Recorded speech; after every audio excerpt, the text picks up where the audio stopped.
The announcement and subsequent launch of the PFJ 2.0 brought some relief and hope for farmers across the country, as we anticipated a comprehensive input and service support across the value chain. Indeed, during the launch of the program, the minister stated emphatically, and I quote, that there won't hear any asase, to which all what you needed was land. This meant that the ministry was going to facilitate the provision of land preparation services, mechanization, extension, harvesting, and marketing services, in addition to all input support, including seed, fertilizer, and agrochemicals. Unfortunately, we are already in the middle of the planting season, and none of these support services has been comprehensively provided to farmers. In fact, if you remember when the PFG was launched, we were told that we were moving from the previous PFG, where they only giving seed and fertilizer, and we are going to what we call a value chain approach. So once you bring your land, they will provide land preparation, mechanization, extension, everything provided for you. But as I speak, and as when the planting season, that is not the case.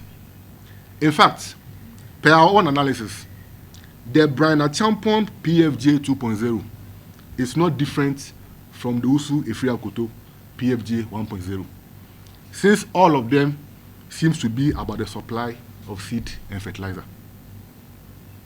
But to even make matters worse, for the PFJ 2.0 are the several emerging issues that contradict the original intent of the program, for which we believe that the program is more politically motivated than a genuine intervention to provide relief for farmers. The abysmal registration process, which was characterized by several challenges, made it difficult and demotivating for a lot of farmers to register. There is a lack of adequate extension officers to collect farmers' data, inadequate logistics, so the officers are not getting adequate tablets, motorbikes, and fuel to move, to facilitate their movement. And on top of that, the timing of the process was quite terrible.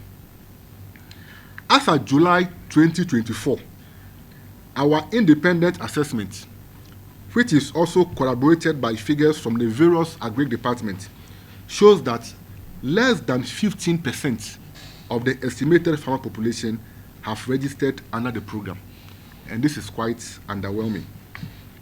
To make matters even worse is the abandonment of the private sector-led concept of the program, the lack of focus of the program, and the treatment of the agricultural sector programs as if it were a personal business, which is quite frustrating and making many stakeholders in the value chain lose hope in the agricultural sector. So if you look at how the PFJ 2.0 was supposed to operate, the ministry was supposed to work through what they call the aggregators. So the aggregators were supposed to be in charge of ensuring that farmers get access to the input and the services. But now we are seeing a completely different thing.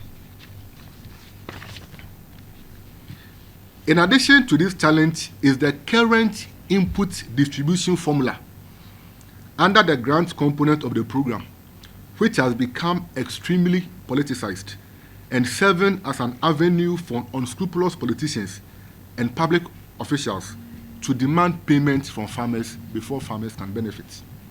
However, what we are currently experiencing across the country is the blatant involvement of NPP parliamentary candidates and DCEs who have been given quotas of fertilizers and seeds to distribute.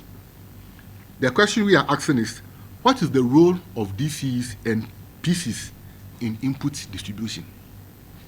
Are they replacing the work of aggregators or the work of the agri directors? And which criteria are they using to do this distribution?